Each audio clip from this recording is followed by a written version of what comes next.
दयावंत प्रति सत्य स्वरूप परमार्थाचा तू प्रतीक, ममतेचा वात्सल्याचा भंडार जणू तू धनिक, तू सर्वश्रेष्ठ बुद्धीचे प्रतीक सिद्धार्थ गौतम स्वामी। ज्ञान योगी तू ध्यान मूर्ती परमात्मा अंतर्यामी,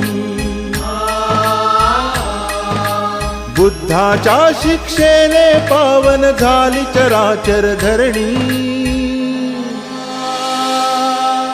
बुद्धं शरणं गच्छामि, धम्मं शरणं गच्छामि, संघं शरणं गच्छामि। स स स स स स स स स